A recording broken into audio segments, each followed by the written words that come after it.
Assalamualaikum warahmatullahi wabarakatuh. Perkenalkan, kami dari kelompok 7 Manajemen Pendidikan kelas 4B yang beranggotakan Sipah Wahyuningsih, Mila Nurbara, dan Muhammad Bagus Hayekti akan menjelaskan tentang manajemen keuangan. Bismillahirrahmanirrahim. Assalamualaikum warahmatullahi wabarakatuh. Saya Mila Nurbara akan menjelaskan mengenai pengertian manajemen keuangan dan manajemen keuangan sekolah. Menurut Depdiknas 2000 bahwa manajemen keuangan merupakan tindakan pengurusan atau ketatausahaan keuangan yang meliputi pencatatan, perencanaan, pelaksanaan, pertanggungjawaban, dan pelaporan.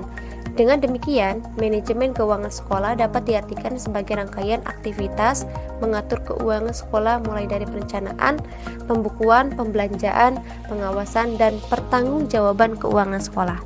Ringkasnya secara umum, aktivitas manajemen keuangan sekolah adalah aktivitas penggunaan dana, yaitu aktivitas menginvestasikan dana pada berbagai aktivitas.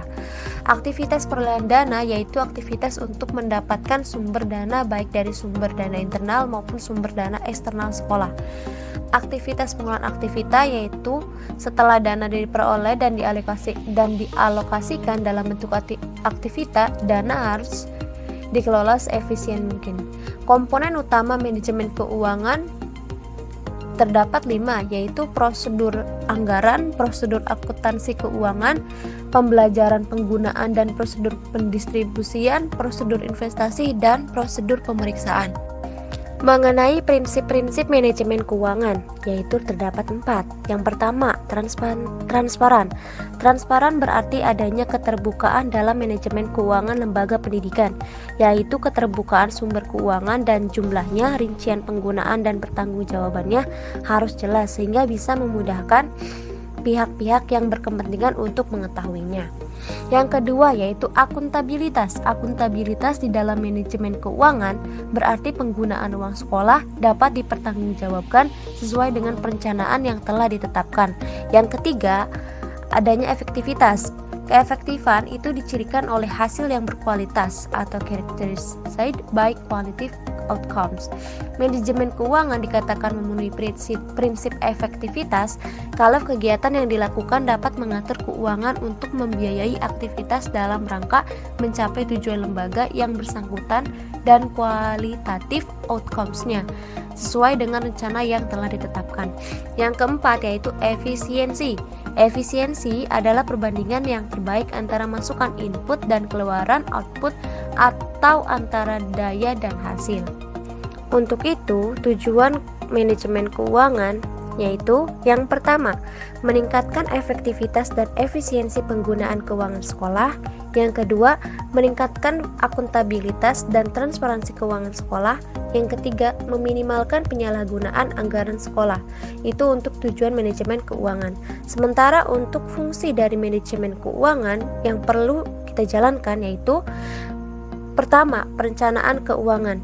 Membuat rencana pemasukan dan pengeluaran serta kegiatan-kegiatan lainnya untuk periode tertentu. Yang kedua yaitu penganggaran keuangan. Tindak lanjut dari perencanaan keuangan dengan membuat detail pengeluaran dan pemasukan.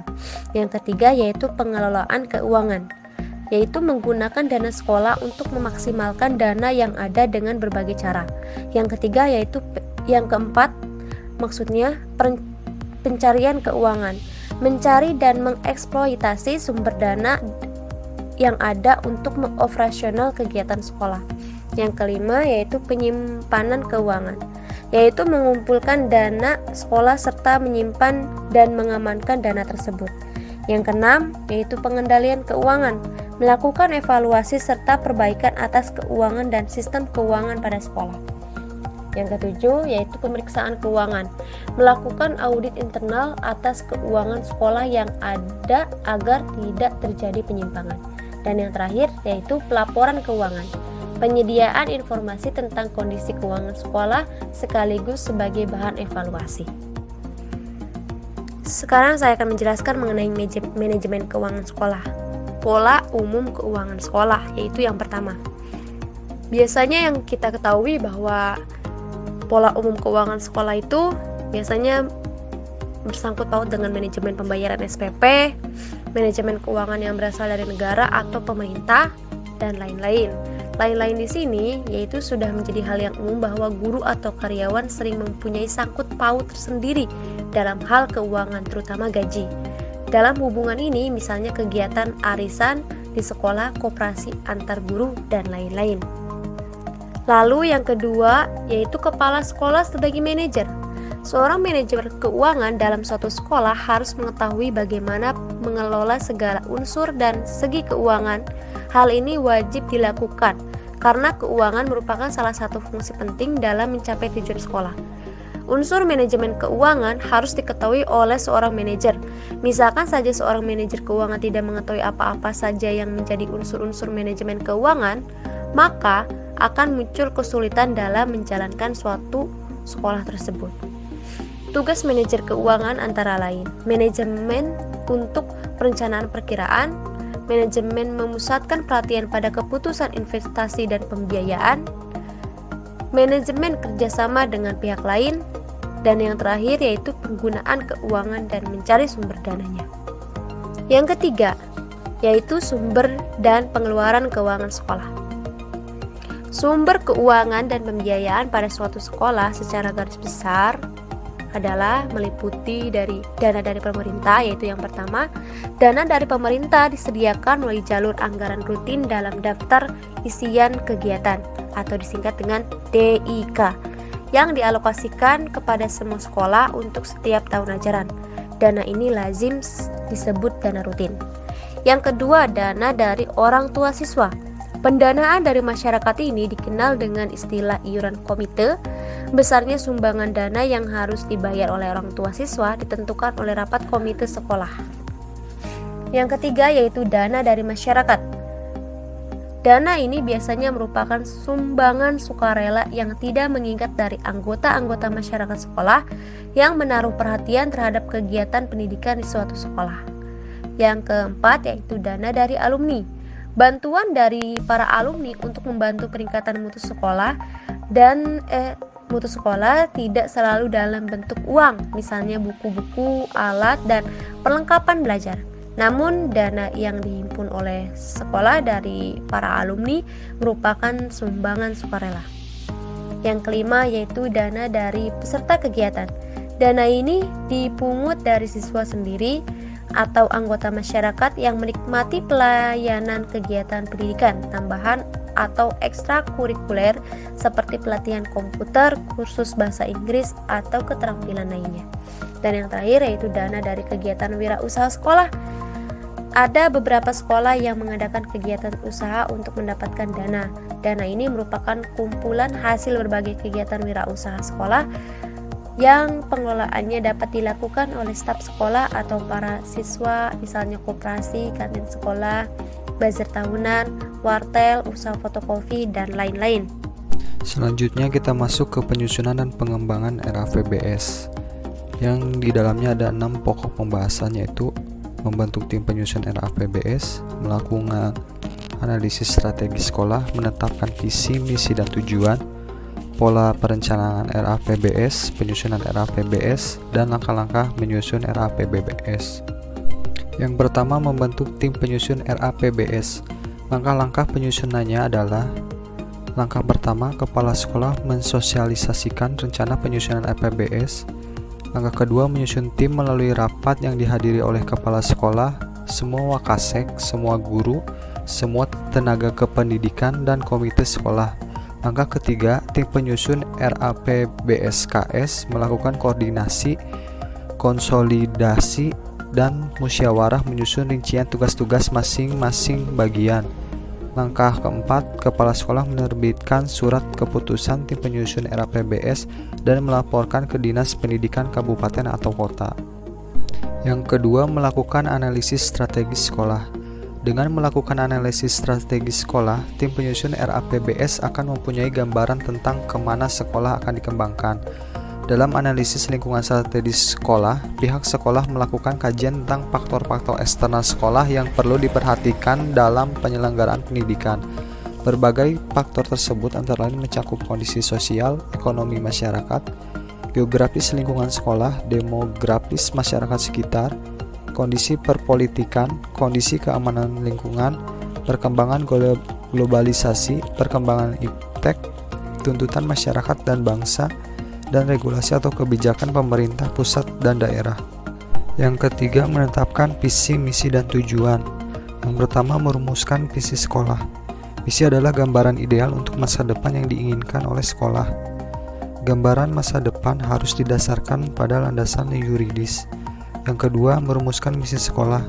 Misi adalah tindakan atau upaya untuk mewujudkan visi. Jadi misi merupakan penjabaran dari visi dalam bentuk rumusan tugas, kewajiban, dan rancangan. Yang ketiga, merumuskan tujuan sekolah untuk 4 tahun ke depan. Tujuan mengarahkan perumusan sasaran, kebijakan program dalam rangka merealisasikan misi. Yang keempat, pola perancangan RAPBS, di mana pola ini ada 7 pola. Yang pertama, merancang suatu program sekolah yang ideal untuk mencapai tujuan yang diinginkan pada tahun pelajaran yang bersangkutan. Yang kedua, melakukan inventarisasi semua kegiatan dan menghitung perkiraan kebutuhan dana yang menunjang. Yang ketiga, melakukan peninjauan ulang atas program awal berdasarkan kemungkinan tersedianya dana pendukung yang dapat dihimpun. Yang keempat, menetapkan prioritas kegiatan yang akan dilaksanakan pada tahun pembelajaran yang bersangkutan. Yang kelima, melakukan perhitungan rinci pemanfaatan dana yang tersedia untuk masing-masing kegiatan. Yang keenam, menuangkan perhitungan-perhitungan rinci tersebut ke dalam suatu format yang telah disepakati untuk digunakan oleh setiap sekolah. Yang terakhir, pengesahan dokumen RAPBS oleh instansi yang berwenang. Yang kelima, penyusunan RAPBS. Proses penyusunan RAPBS meliputi 1. Menggunakan tujuan jangka menengah dan tujuan jangka pendek. Yang kedua, menghimpun, merangkum, dan melompokkan isu-isu dan masalah utama. Yang ketiga, menyelesaikan analisis kebutuhan. Yang keempat, memprioritaskan kebutuhan. Yang kelima, mengkonsultasikan rencana aksi yang ditujukan atau dipaparkan dalam rencana pengembangan sekolah. Yang keenam, mengidentifikasi dan memperhitungkan seluruh sumber pemasukan. Yang ketujuh, menggambarkan rincian seperti waktu, biaya, orang yang bertanggung jawab, laporan, dan sebagainya. Selanjutnya, pelaksanaan keuangan sekolah terdiri dari 4 pokok pembahasan. Yang pertama, asas umum penata laksanaan. Dalam pelaksanaan kegiatannya, jumlah yang direalisasikan bisa terjadi tidak sama dengan rencana anggarannya, bisa kurang atau lebih dari jumlah yang telah dianggarkan. Hal ini dapat terjadi karena beberapa sebab, yaitu adanya efisiensi atau inefisiensi pengeluaran, terjadinya penghematan atau pemborosan, pelaksanaan kegiatan yang tidak sesuai dengan yang telah diprogramkan, adanya perubahan harga yang tidak terantisipasi, dan penyusunan anggaran yang kurang tepat. Selanjutnya, mengenai pokok pembahasan penata usahaan penerimaan. Ada beberapa hal yang masih dilakukan dalam penata laksanaan penerimaan keuangan sekolah, di antaranya sebagai berikut. Yang pertama, bendahara sekolah wajib menyelenggarakan penata usahaan terhadap seluruh penerimaan dan penyetoran atas penerimaan yang menjadi tanggung jawabnya. Yang kedua, bendahara sekolah wajib menutup buku kas umum setiap akhir bulan dan diketahui oleh kepala sekolah. Yang ketiga, semua penerimaan harus dicatat dalam buku kas umum. Yang keempat, selain dicatat pada buku kas umum, semua penerimaan dicatat dalam buku bantu penerimaan sesuai dengan jenis sumber dananya. Yang kelima, penyetoran dicatat dalam buku bantu bank. Dan yang terakhir, bendahara sekolah wajib mempertanggungjawabkan atas pengelolaan uang yang menjadi tanggung jawabnya dengan menyampaikan laporan pertanggungjawaban kepada kepala sekolah. Pokok pembahasan yang ketiga yaitu penata usahaan pengeluaran. Dalam penata laksanaan pengeluaran keuangan sekolah terdapat hal-hal yang harus diperhatikan, yaitu bendahara sekolah wajib menyelenggarakan penata usahaan terhadap seluruh pengeluaran atau penggunaan dana yang menjadi tanggung jawabnya. Kemudian, semua pengeluaran itu harus dicatat dalam buku kas umum. Dan selain dicatat dalam buku kas umum, semua pengeluaran itu dicatat dalam buku bantu pengeluaran sesuai dengan jenis kegiatan.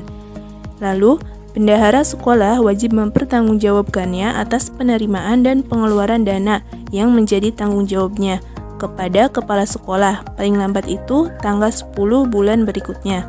Dan yang terakhir, dalam mempertanggungjawabkan penerimaan dan pengeluaran dana bendahara sekolah menggunakan buku kas umum dan laporan realisasi penggunaan dana. Pokok pembahasan yang keempat yaitu akuntansi keuangan dana BOS.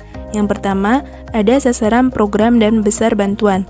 Sasaran program dana BOS yaitu semua sekolah baik SD dan SMP, termasuk sekolah menengah terbuka atau SMPT dan tempat kegiatan belajar mandiri atau TKBM yang diselenggarakan oleh masyarakat baik negeri maupun swasta di seluruh provinsi Indonesia.